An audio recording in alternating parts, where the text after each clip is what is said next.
Well, good evening, everyone, and welcome to our 10th anniversary of Annie's Project in New Jersey. Do we have any Annie's Project graduates with us this evening? If you use the reaction button, if you just want to raise your hand. I think we do have a couple. Well, for those of you who may not be familiar with Annie's Project, Annie's Project was inspired by Annie Fleck, who was an Illinois farmer's wife in the 1940s. And she kept excellent farm records despite a lot of challenges. The farm was successful thanks to her excellent record keeping. And her daughter, Ruth Fleck Hamilton, became a farm management specialist with the University of Illinois. And she was so inspired by her mother's business skills that she started this Annie's Project curriculum. And since then, it's been offered in over 33 states. And we're really happy to have been offering the program for 10 years now in New Jersey. And that effort has been led by Robin Brumfield, who's our farm extension specialist in farm management. So a big thanks to Robin to get in Annie's going here in New Jersey. And we're really happy to have you with us here this evening to keep the program going. So my name is Madeline Flayhive DiNardo, and I'm the county agent with Rutgers Cooperative Extension in Union County. And my colleagues Amy Rowe and Rick Van Rankin are with us this evening. They'll be our moderators for our breakout sessions. So just a few things, it's in the chat, but if you have any questions for the speakers, if you could please just go ahead and put them in the chat box. And when it's an appropriate time, the moderators will read your questions to our speakers. We do ask that you keep your microphones on mute unless we say, okay, if you have a question, you can unmute your microphone. So our plan is to have our welcome address and keynote. We'll take a short break around 7 o'clock. And then when we return, we'll go into our breakout sessions. Then at 8:10, we'll reconvene for our panel discussion with 4 New Jersey farmers, and we'll end the evening with a presentation on building resilience by Robin Brumfield. So to get started, I'd like to welcome Brian Schilling, who is the director of Rutgers Cooperative Extension, and he's also our extension specialist in agricultural and land use policy. So welcome, Brian. Thank you very much, Madeline. I'll just put up a quick slide or two here that you should be seeing now, I hope. There we go. Well, first of all, I see a number of folks here that I know and recognize. It's good to be with you. And when Robin raised the idea of having hard to believe, Robin, but a kind of a 10-year commemoration of Annie's, it was hard to believe that that time has gone by so quickly. And I actually think it's a wonderful program for a number of reasons. And we're going to hear about some of them tonight as we talk about succession and really how you plan for successful farming here in New Jersey. And I often like to show this cute little graphic here. This is what we often call the plague map. And I think this is really characterizes the state of affairs in New Jersey. What this shows is essentially how over the last 30 to 40 to 50 years, we've just seen New Jersey turn into a highly urbanized and densely populated state. And what often people say is that this poses a lot of challenges for farming in New Jersey. And here's a cute little graphic of it with 2 fish in the water. And it kind of depends on your perspective, whether you think that glass is half full or half empty. And I think this graphic here is both. It's a source of optimism and it's a source of pessimism for farming in New Jersey. Things like land accessibility, land price, problems with neighbors, regulations. These are really challenges for the state of New Jersey, for farming in New Jersey. But at the same time, this is a silver lining. I show this graphic often. President Reich Sudam from Farm Bureau and I live pretty close together. And you might see in the middle of this graphic here, a little bit north and east of Trenton, a star. That's actually the town I'm talking to you from right now, Cranberry, New Jersey. That's about equal distance between Philadelphia and New York City. And if you put a pin there and go 100 miles out, you have 30 million people living within that red circle. 30 million people. Philadelphia, New York City, the 9 million people in New Jersey, and a lot of folks even in parts of Delaware and elsewhere in New York and Pennsylvania. In their pockets is about $1 trillion of personal income. $1 trillion. There is not a market environment in the entire nation like this. So one of the opportunities our farmers face here, not everyone, but a good number of farmers, is this direct market access. Affluent, well-educated, ethnically diverse, very concentrated. So the reason I think I'm very much looking forward to the keynote discussion tonight, because here in New Jersey, we have a little less than 9,900 farms, right? Call it 10,000. Fully 18% of those farms, about 1,800, in some way, shape, or form, direct marketed their products to consumers. And the staggering number that I'll share with you, which is not even fully representative of its importance, is the fact that that represents about $89 million of food agricultural products, edible agricultural products, 89 million. You know what that doesn't include? Robin, I know you do, given your background. It doesn't include things like nursery products or ornamental products or Christmas trees. So if you think about it, that's a very conservative number. So I would offer to you that I think direct marketing is a lifeblood for many of our farmers in this state to take a little bit of control over their own destiny. And when Robin raised the idea of an Annie's Project 10-year commemoration, and we were talking about some of the potential ways or ideas this evening may go, it really came on the heels of a discussion, and I'm going to stop sharing the screen so I can see who's with us. I'm not sure if I see her at the moment, but Debbie Noors and one of her employees, Shannon, and I were having various discussions where we were making the shared observation that during COVID here in New Jersey, farmers were heroes.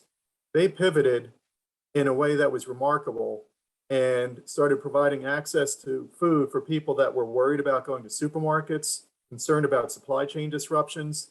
They did it in ways that were safe, innovative, and I'm very thankful to say also profitable for them. And the question quickly became, how do we continue this success? How do we ride this crest of consumers here in New Jersey appreciating what we do in this industry? So, Reich, I'm sure these are questions that you think about frequently as well. So again, I welcome everybody here on behalf of Cooperative Extension. We're thrilled to have you. We're looking forward to the program with you. And with that, I will put myself back on mute and enjoy the keynote discussion.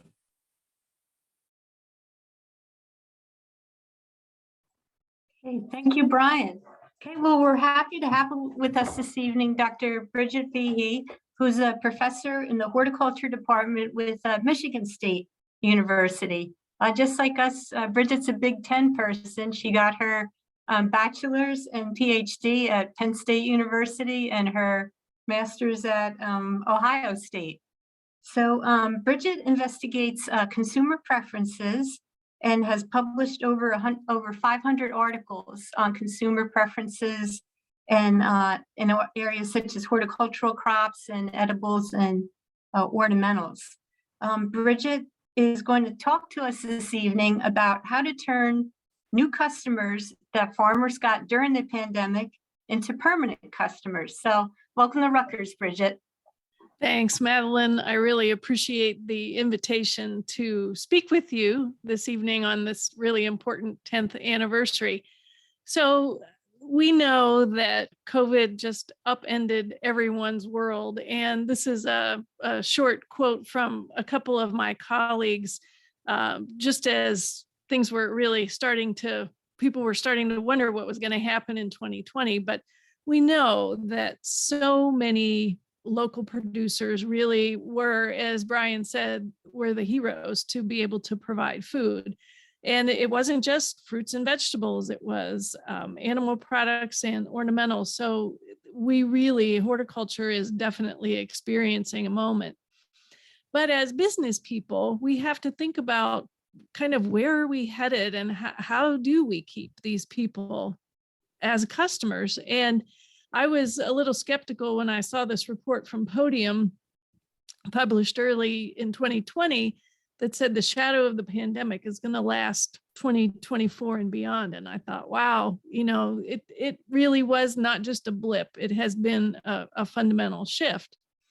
So we see people starting to go back to work. This is a study from International Food Information, and people who are commuting, while 34% of them said they were going to be cooking less at home, we still see a quarter of the people saying they're going to be cooking more. So while it was a big reset, I think a lot of these new habits are going to persist.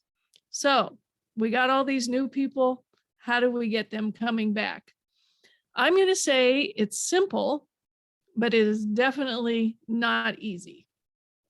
So I'm going to start with the end and tell you 5 of the things I think will help you bring customers back. And then we'll look at each of them. We need to realize that people are not always rational. They're very busy. They're very overwhelmed. They have perceptions. They have misperceptions. And we have to deal with whatever their perception of reality is. The second thing is that people buy why you do something, not simply what you do. It's a lot of the whys really will motivate purchases when they need the stuff that you sell. We also need to think about what their priorities are. And right now, health, mental and physical health, kids, and the environment are really key priorities. Now, solutions are the real answers, not simply vegetables or plants. We have to think about these from their perspective. We have to give them solutions, not just vegetables or ornamentals. Convenience is paramount. We have to make it easy for them to get the stuff that we are marketing, that we are selling. And then lastly, messaging. We know it takes many impressions, and a lot of those impressions are ignored. So we need to be consistent and we need to be persistent. So let's take a look at each of those. Funny cartoon that I show my marketing class. And here we have some people from some sort of brand looking at this person's brain, and they're saying, wait, I don't see our brand of pickle relish anywhere. Well, is it that speck in the corner? And well, maybe that's a fly on the screen. People have a lot of things on their mind, and for the most part, it really isn't our stuff. And even though it's important to us, it may not be at the moment really important to them. You combine that with the fact that consumers aren't always rational. Now, I'm sure everyone on this webinar has only ever made completely rational purchase decisions, never did anything by impulse, never bought anything frivolously, right? Well, I wish it worked that way, but it doesn't. And so not to capitalize on that irrationality, but to work with it. Excuse me, we know that most purchase decisions are made in 3 to 5 seconds. That's not a lot of time. So we really have to capture that attention, solve a problem for them, and then they're primed to buy things from us. Consumers are going through life a lot on autopilot because it takes a lot of cognitive effort. It takes a lot of bandwidth to constantly be thinking about all the things that I need to be working on. And then, hey, dinner comes along or breakfast. So it's so easy just to defer what happened or what worked in the past. It's just easy to stay that way because new decisions, new choices really demands more thought. But we can work with this. We can work with this. And we also know that kind of small nudges are much more effective. People are much more receptive.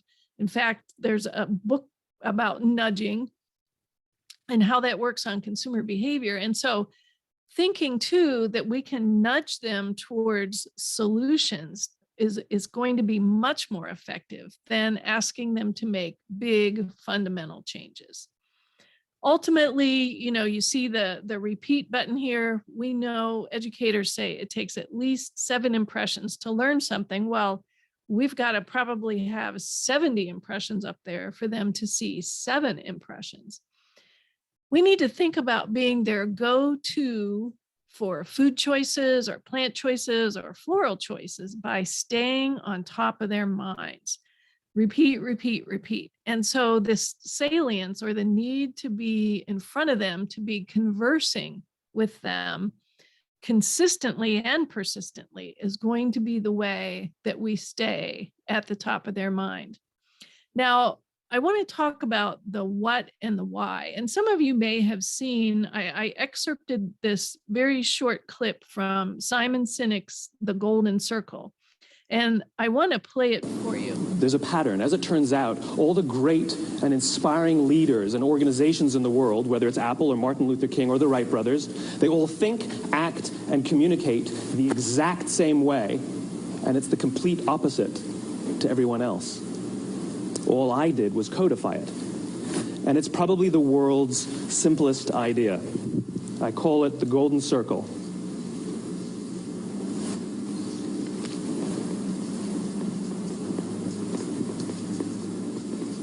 Why, how, what? This little idea explains why some organizations and some leaders are able to inspire where others aren't. Let me define the terms really quickly. Every single person, every single organization on the planet knows what they do 100%. Some know how they do it, whether you call it your differentiating value proposition or your proprietary process or your USP. But very, very few people or organizations know why they do what they do. And by why, I don't mean to make a profit. That's a result. It's always a result. By why, I mean, what's your purpose? What's your cause? What's your belief? Why does your organization exist?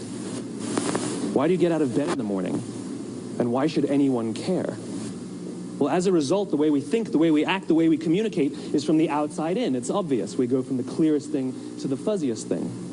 But the inspired leaders and the inspired organizations, regardless of their size, regardless of their industry, all think, act, and communicate from the inside out. Let me give you an example.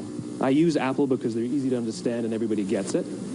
If Apple were like everyone else, a marketing message from them might sound like this. We make great computers. They're beautifully designed, simple to use, and user-friendly. Want to buy one? Meh. And that's how most of us communicate. That's how most marketing is done, that's how most sales is done, and that's how most of us communicate interpersonally. We say what we do, we say how we're different or how we're better, and we expect some sort of behavior, a purchase, a vote, something like that. Here's our new law firm. We have the best lawyers with the biggest clients. We have, we always perform for our clients, do business with us. Here's our new car. It gets great gas mileage. It has, leather seats. Buy our car. But it's uninspiring. Here's how Apple actually communicates. Everything we do, we believe in challenging the status quo.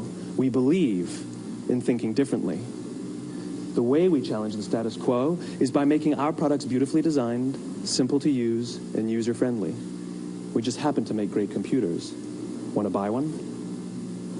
Totally different, right? You're ready to buy a computer from me. All I did was reverse the order of the information. What it proves to us is that people don't buy what you do, people buy why you do it. People don't buy what you do, they buy why you do it. This explains why every single person in this room is perfectly comfortable buying a computer from Apple. But we're also perfectly comfortable buying an MP3 player from Apple, or a phone from Apple, or a DVR from Apple. See, when we connect with people on the mission, on why we are doing something, when our why matches their why, then we've got a really deep connection. And as Simon Sinek said in this TED Talk, which is really worth listening to if you have some time, when you really start with the why, that's where you're able to build a stronger and more lasting connection. So let's visit some of those whys for customers. And right now, their top priorities are their health, their mental health, their physical health, their child's health, their children, and the environment, all key whys for most of our customers. Horticulture is having a moment, but so is quitting. And we see this article here, I'd rather bet on myself. Workers are quitting their jobs to put themselves first. People are really stressed out. And this was in the Wall Street Journal just the other day. where we see parents struggle more than their peers. 47% of parents with children under 18 found making day-to-day decisions more stressful than before the pandemic. That figure was 30% for non-parents. So mental health, we see anxiety, we see stress, we see people, quitting their jobs. Quality of life has become incredibly important. We combine that with another dimension of physical health, and we see an increase. There's some really cool information that comes out of the Hartman Group. I follow them quite regularly. More people are interested in plant-based foods as part of their diet to help them achieve a healthy lifestyle. And it's interesting to me, again, from the Hartman Group, that we see that 48% of consumers say that they look for plant-based products. 31% say they're seeking out plant-based proteins for their diets.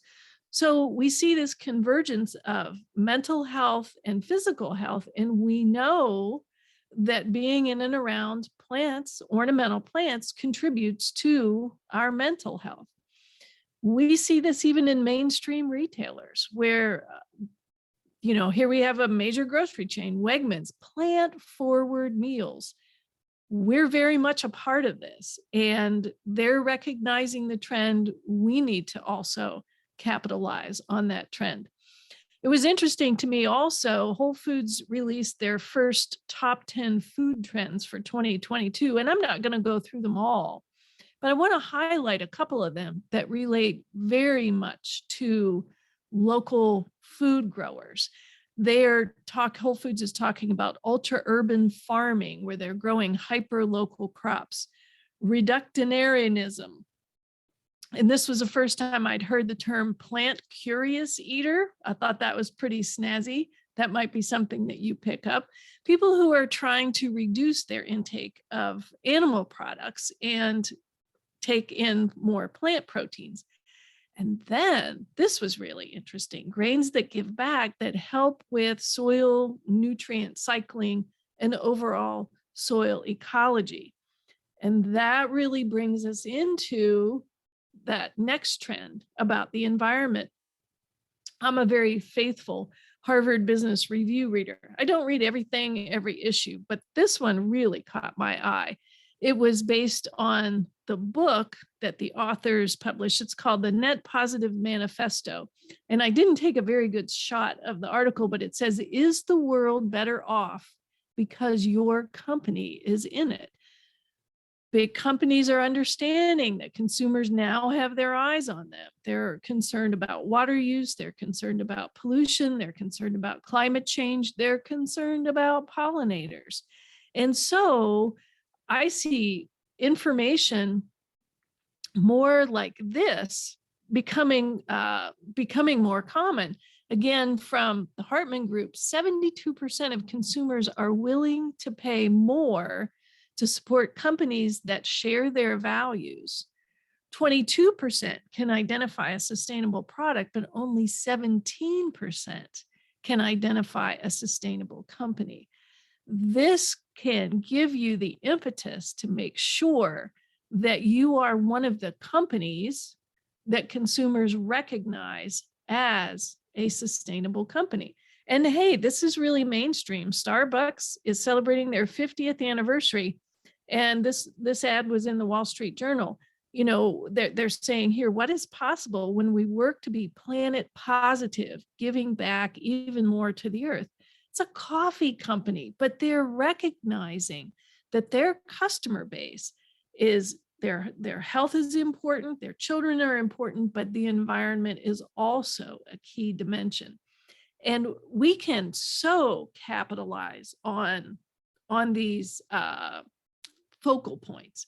And then we go to their kids. The parents' biggest challenge to help their kids eat healthier: cost, convenience, and the child's food preferences.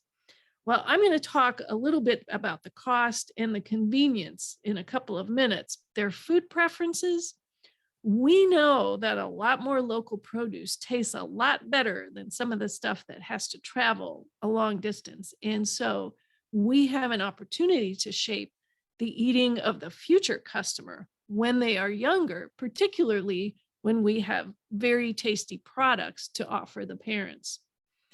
I want to talk about benefits for just a minute. And this was some research that I did with Pat Huddleston and Charlie Hall. We've got the publication. I've got to finish those revisions here in the next week or two. But we surveyed about 1,200 US consumers in 2020 and in 2021. And they had purchased, about 1,000 of them had purchased plants and 200 were non-purchasers. And what you're seeing here are the different types of benefits derived from plants based on their age cohort. So the boomers are in red, Gen X is in orange, millennials are yellow, and then the Gen Z is in green. What we notice, first of all, is that the social benefit, the educational benefit, and the physiological or the exercise benefit were the top benefits that people got from their plants. The relaxation benefit was garnered most highly by Gen Xers. And think about where they are in their life stage. A lot of these people are parents with young children, middle school, some even high school age children. The boomers did not garner as many benefits relative to the other age groups. But this social benefit is one that really kind of surprised us, because we're not talking about them physically getting together as much as sharing information, sharing success, sharing relaxation online. In fact, we were able to show that the benefits derived in 2020 were less than the plant benefits derived in 2021. We see the importance of what people are getting from their purchases really increasing their quality of life. They are benefiting from having plants in and around their environment.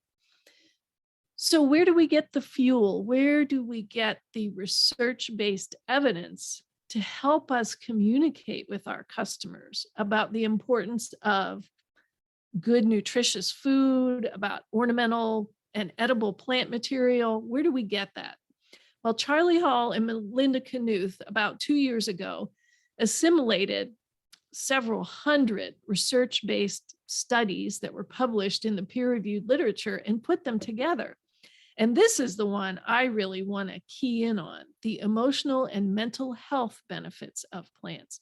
Because if there's a time and a place for us to help customers understand how they can decrease some of their stress, it's going to be by having plants in their lives. If you want a copy of those articles, just email them to me. I'm happy to share those. Happy to share those with you. Another key dimension around food consumption is food insecurity. And we know people can be food insecure and not be hungry. And so one of the things that we measured in that same study was the perception of food insecurity. What we found was, and I eliminated the double negative, so we're looking at food security here.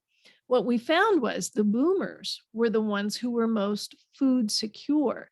It was the younger age cohorts who were less food secure. Now, it wasn't that they were hungry, it was their concern about having access to fresh vegetables, to fresh herbs, and in some cases, fresh fruits. We also examined how food security played a role by the plant material that the individual purchased. And what we found was people who didn't buy plants or who bought flowering plants were more food insecure compared to people who bought herbs or vegetable transplants, or people who bought both edible and flowering plants. What this tells us is there's a real opportunity to help people be more food secure themselves, not just to buy to buy fruits and vegetables and herbs from us, but to also grow some of their own, to have a sense of control over some of the things that they eat and that they feed their children. So what are some good food security messages? Well, with this interest in plant-based diets, and I love the plant curious eater, we can tell our customers that they can have a lot of control over what they eat and where it comes from. And the local farm can be the source for fresh vegetables with roots literally in their backyard. Think about great flavor and great nutrition. We need to talk about that flavor, because if we're going to persuade some of these young future customers to eat fresh fruits and vegetables, to have a healthier diet, we need to talk about the flavor, and great nutrition start with us, your local farm. We can also, if we're selling transplants, cultivating some food independence at home. Truly, you can't get more local than your back door. And you can be a source of helpful education to not just sell them the transplant, but to really get them to the finish line. And I'm going to continue along that line as well. But let's talk for a minute about what locally grown means. And we know there's often a lower carbon footprint associated with that. And it's increasingly important. The carbon footprint is increasingly important when we're having conversations with people who are trying to reduce their consumption of animal protein, that one of their concerns is the carbon footprint. So here's another way that we can connect with our consumers on a concern, on a very specific point issue that might help sway them to stay with us as customers. It's also interesting, I just found this study the other day in Food Quality and Preference, and these authors did some research about customer perceptions around their identification with their local geography. And when individuals really highly related or highly identified with their local geography, as opposed to an American, much bigger geography, the more likely they were to buy local products. And so what this helps us do is to have the locally owned, locally grown, or this is our new logo for Michigan, Michigan grown, Michigan great. We need to have these symbols or seals that help reinforce the perception and the identity with that local region. Now, we know from a lot of eye tracking research that I've done that these symbols are much easier to process visually than any amount of text. So when you have these seals, when you have these logos, they really need to be used. And again, repeat, repeat, repeat, repeat, because not everyone attends to every message. Talking about getting them to the finish line. It's not simply about selling them a tomato or basil. It's a challenge. There, at the beginning of the pandemic, 66% said they were cooking more at home. And I want you to reflect back on your own cooking habits. And there are probably a handful of recipes that you go to, and especially when we were in lockdown, when you're repeating those, you kind of develop some food boredom. Here's where some of the nudging can help. If you can get customers to share recipes, particularly on social media, what you're offering others is a solution, not just a product. That's really one of the big issues around waste with CSAs is people simply, I don't know what to do with this. And if we can feed them or have them interact with other customers around recipes, we can really look like the hero, because not only have we given them a local, sustainably produced, flavorful product, we've given them a solution. Here's what's for dinner tonight. Food for thought, literally. meal kits are solutions. We see the prevalence of meal kits.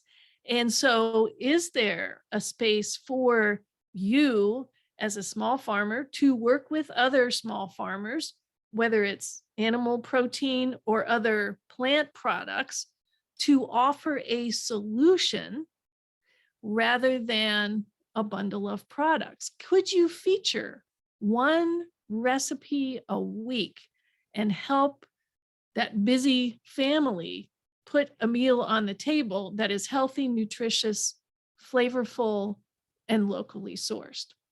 Can you deliver that?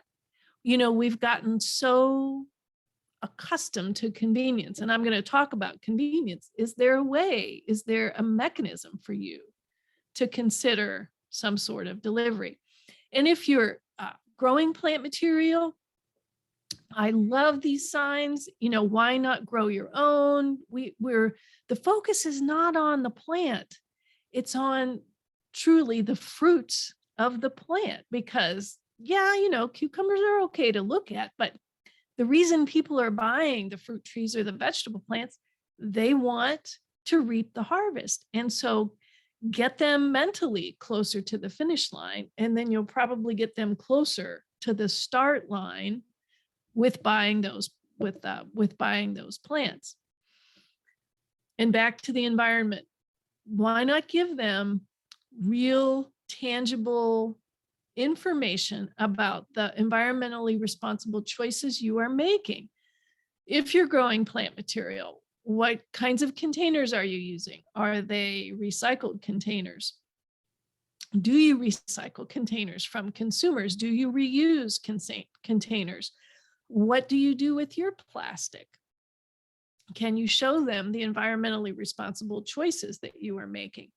Let's talk about water. Are you recycling water? Have you reduced your water inputs? And is there a way that you can help them understand that these are the choices that you have made, not just to be a better business person, but to really be a better citizen of the world? People are interested in these things, and we're just not very good at telling that story. Wonderful sign from a garden center that I visited in England before the pandemic. And we see here, grown on site, reserving our water. They're recycling containers on site. They're using recycled containers. And they're good citizens of the environment by planting pollinator-friendly plants that create a food and a habitat for them. And this company goes one step further, looking after our people, being socially responsible, and protecting our future by being ethically responsible.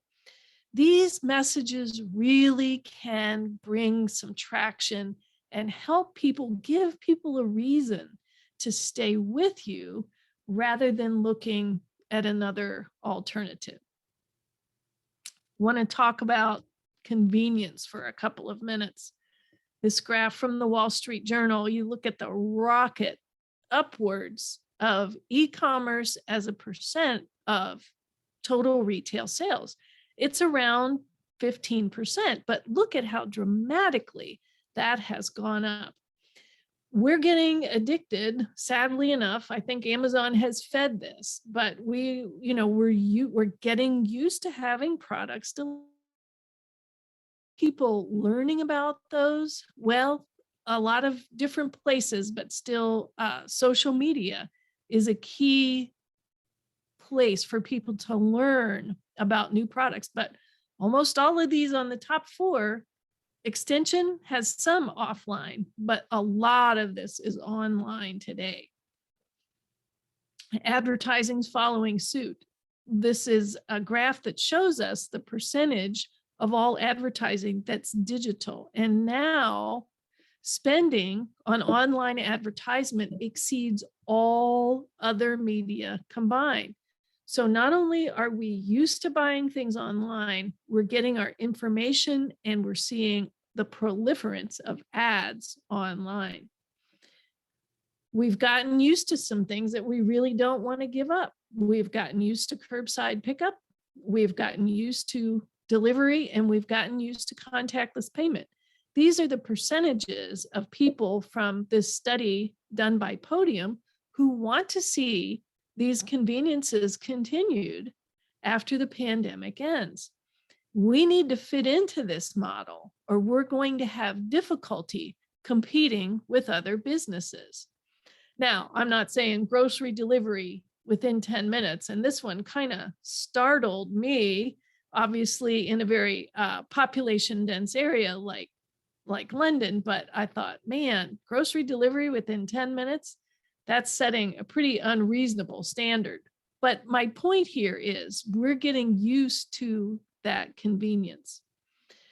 There's an element of safety, the perception of safety, that is colored by what has happened to us over the last 2 years. And the people who are reluctant to come in are probably going to come to the farm, are probably going to be more comfortable buying online. But when we can create the perception of safety through obvious cleaning efforts, wearing masks, social distancing, and contactless payment, these activities will contribute to the perception of safety. And some would say safety is the new luxury. Now, we know that people who are buying remotely, from the study that we did this year and last year, tremendously high in terms of shopping anxiety. So whether it's convenience, anxiety, we need to address some of these perceptions, some of these almost demands, if you will, on the part of our customer base. How are we going to do some of that? Well, we know, we saw in some of the results I presented earlier, it was the social dimension of plants that really was the kind of the key benefit, particularly among the younger age cohorts. And we see the two big places that we're using are Facebook and Instagram. And it's interesting to me that in this particular study from Oracle Retail, 48% of consumers around the world reported discovering new brands on social media. So we see these shifts, and we really need to be in the heart of these shifts. One of the things that I've learned fairly recently is about the rise of the use of Instagram stories. And I call this the TikTok effect. Now, static Instagram had a picture and had a limited number of characters, and the story can contain video, and it's a little bit more transient. This was some information I pulled from the marketing profs, and here's a comparison. So that the Instagram feed stays there, the story is a little bit more fleeting. We don't really get sound, we get sound here. And so I have recently learned about the importance of marketing on Instagram stories. 72% of businesses got a new customer from the Instagram account. People are watching a couple videos a month. We can directly message them, and marketers are looking at posting once a week. I want to show you another brief video clip, which is to me an interesting benchmark example of what is possible with marketing and selling on Instagram. Now, these two young ladies have a cosmetics company, and anytime they mention cosmetics, I want you to think about tomatoes, cucumbers, squash, herbs. I want you to think about food while you watch this brief clip. Hi there, I'm Lindsay. And I'm Tegan. And we're the co-founders of Pink House Organics. At Pink House, we make all natural beauty products, skincare, and makeup. And Instagram stories have been a super effective way for us to educate our followers about how our products are made and how they work. Today, we're going to show you how we use Instagram stories to showcase our products and make sales on Instagram without actually being salesy. The number one thing for us is making our product accessible. So on Instagram stories, we think about product education much more than we do sales. We use something called a show, don't tell approach. First, we break down how our products are made by showcasing the simple ingredients we use and the real-life results that our customers are having. How this rolls out on Instagram is through product application videos that should look just like your own skincare routine at home. This means no After Effects and no Photoshop needed. For example, let's take a look at our pink mask highlight. We wanted to create a very simple video showing how to apply the product. Our goal was to showcase some benefits of the product while still keeping our audience interested. So to do this, we started by creating a storyboard to break down the flow. First, we want to start with the pink mask actually being applied to set the scene. From there, we show off the ingredients and we talk about the benefits of each one. This gave us the opportunity to explain the features and the benefits of our product at a deeper level. To wrap the story up, we show how it's applied step by step. Then, we showcase some of our best customer reviews. Storyboarding is a lot like storytelling. So we think of what will be at the beginning, the middle, and the end of the story before we get started. In the beginning, the goal is always to showcase the complete product. In the middle, we explain how it's made and what makes it unique. What the people love about it. If you think about it, this is the same kind of way you'd consider a purchase if you were shopping for a mask at a retail store. First, you'd see the product in the box. You might check out the ingredients from there and then look it up online to see some reviews. We also save each product story as a highlight on our Instagram profile, which makes shopping our feed even easier for people, and they can see how our product works in real life instead of just through a single photo on our Instagram or website. Instagram Stories allows us the opportunity to create a sales experience that's really genuine, raw, and real. It lets us hit each stage of the buyer's consideration process. Phenomenal to me. You know, if you substitute most of what they said with food, we're talking about recipes, we're talking about how the product is grown, we're talking about how that product can be used. We're able to do that in a relatively concise format. We can, just think about one recipe a week that could be put together for an Instagram story, which highlights the people who are growing that, how that product is grown. I mean, to me, this really is the future of marketing online through social media. I'm just really, really excited about that. So let's kind of rewind just a little bit. I want to leave a couple of minutes for question and answers. And so really, people are stressed, they're busy, and they're not always rational. When we remember that, we can be a little bit more patient with them. We can be a little bit more repetitive because it's not always registering. It's not always getting through the gray matter and sinking in as information that we're providing. They want solutions, not products. And that is sometimes the biggest hurdle to get over because we're so proud of the products that we are growing that we just think they're going to migrate to that. But when we create a solution for them, we've gotten them closer to the table. We've gotten them closer to serving that as a meal. Convenience is another big issue. And we're getting used to paying to have things shipped. Again, Amazon set, I think, an unrealistically high bar. But when you look at grocery delivery, and I can even remember growing up in State College, Pennsylvania, I remember the milk box out front and the local dairy would come and drop off that milk. That convenience can come back at a cost, and often consumers are willing to pay for that. We've got to remember too that they don't have a lot of bandwidth to think about new solutions. Their default is to buy what they've bought from whom they've purchased because it's easy. We've got to show them that we are just as easy of an alternative, and we can help nudge them a little bit to something that may be a little more flavorful, maybe a little bit more nutritious, and obviously would be a lot fresher. And they want to feel good. They want to feel good about their health, their mental health, their physical health, their children's health, and the health of the environment. When we can embrace some of those priorities in our communications, we've created more of a reason for people to want to come back and make that purchase. How do we do that? Well, we do that by meeting them where they are with our communications. And that is absolutely on social media. It's absolutely talking about the benefits of plants. It's absolutely talking about the plant curious eater. We need to communicate with them around the things that are important to them. We need to emphasize the whys. We need to help them know that we understand some of what their key concerns are by telling our story of how we're growing products and how we're good citizens of the environment. They're absolutely on social media, and we have to be too.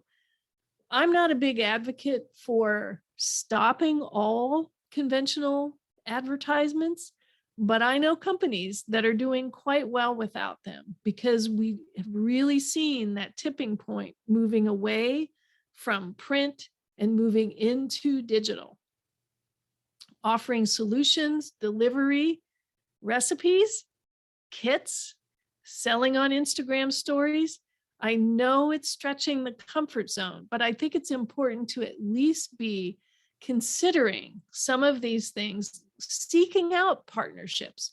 Because again, if we can make it easy for customers to get one meal, maybe 2 meals a week from the convenience that we offer, I think that's how we're going to keep them returning to our farm and returning to buy our products.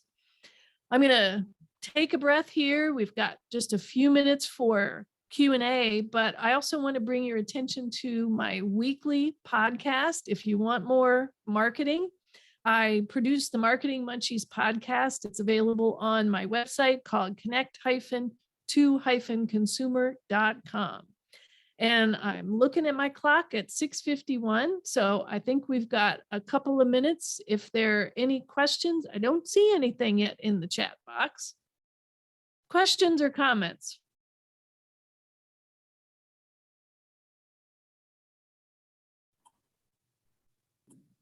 Yeah, if anyone has any questions, feel free to put them in the chat box. You would type your question underneath where it says to, and it will go to everyone if you've never used a chat box before. Okay, we have a comment from Vivian. Great presentation. Thanks, Vivian. I appreciate you joining us this evening. I see. Yeah, hopefully it's some food for thought. Really, that's what I was trying to give you. Brian has his hand raised. Great talk, Bridget. Thank you. Thanks. For information. Oh, thank you, Robin. I speak quicker than I type.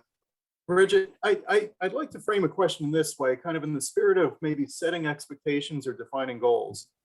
In your experience or your professional opinion, do you feel that brand loyalty is becoming a thing of the past? Is it along generational lines? As we're subject to so much information and so many influences, do you think we're seeing declining brand loyalty because people are just exposed to so many other different options, or there's other pushes and pulls? I think the dynamic is changing around brands, and what we would conventionally call brand loyalty, I think, is declining. What I do see is company loyalty, that, companies like Patagonia, who have made the environment a cornerstone of all of the products that they have. People who buy products from them feel good about not just the quality of that product, but they feel good about a net positive to the environment. So it's a different twist, if you will, to brand loyalty. And consumers are really making brands their own. In the past, we would have the car dealer or the shampoo retailer tell us this is the kind of person that we market to. And what we actually see today is kind of the reverse. We see individuals migrating to brands and kind of owning them or feeling a part of a community with that brand, which is quite the opposite of what we would have seen even 20 years ago. So it's still there, but I think it's very different today. Yeah, and Brian, connecting on the shared values, absolutely. And that's why the values, and then being able to back it up, being able to say, here's how we've reduced water inputs. Here's how we've reduced the toxicity of pesticides that we use. Here's how we've increased pollinator habitat. Here's and giving people those examples that shore up the claim. So giving them the claim is not quite enough. We need to give them a little bit of evidence if they are interested in doing a little bit of a deep dive. Barbara says, is there a good source of recipes and meal kit ideas and social media posts? I don't want you to reinvent the wheel, but one of the best things I think you can do is ask your customers to share their recipes, glom on to some of those recipes, and then say, okay, can we source 70, 80, 100% of what is needed in that recipe? And if I can't, can I partner with somebody to do that? And if Robin was the one that shared it, give Robin the credit, but say, here's one of Robin's favorites. And so you don't have to reinvent the wheel because your customers are already doing that. And some of them are pretty darn creative. And when you have that peer-to-peer sharing on the social media, you're not dictating or you're allowing your customers to have that normal conversation with people who are like-minded, and they say, oh, I'd like to try that. And so that could evolve into something that could be part of a kit further down the road.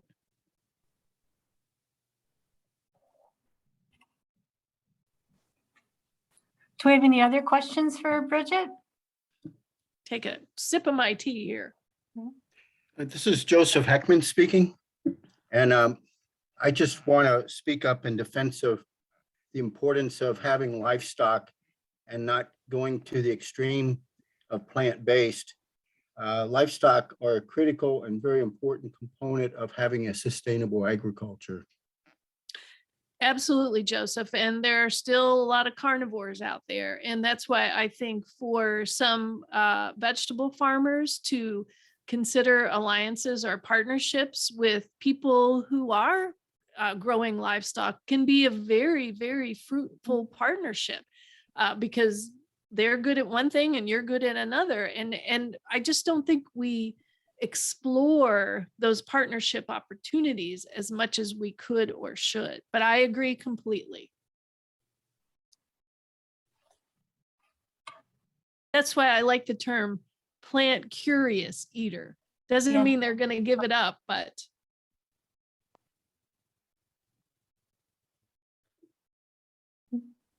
well, maybe they want an extra minute on their break, Madeline. I appreciate everyone's attention. I'm going to go ahead and stop the share there. Okay, thank you, Bridget. So we do have a short break scheduled, but we thought what we will do before we go on break, we'll go into our breakout room. So the sessions. Madeline? Yep. Carolyn Edge had her hand up, I think. Oh, okay, Carolyn. But you're muted, Carolyn. No, I was clapping, actually. I think it was really, really good presentation. Okay. Yeah, I just, the only Thanks. thing, like for smaller farmers and groups like it's just me and my husband and my son. So there's so many hours that are so important out there social media wise, and we're farming.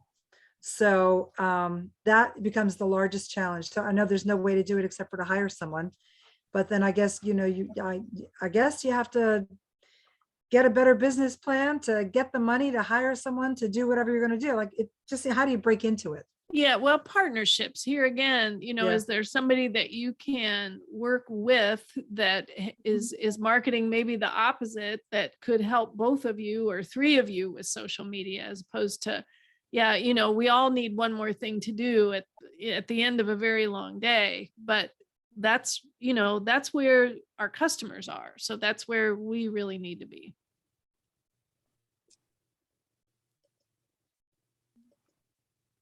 Good point.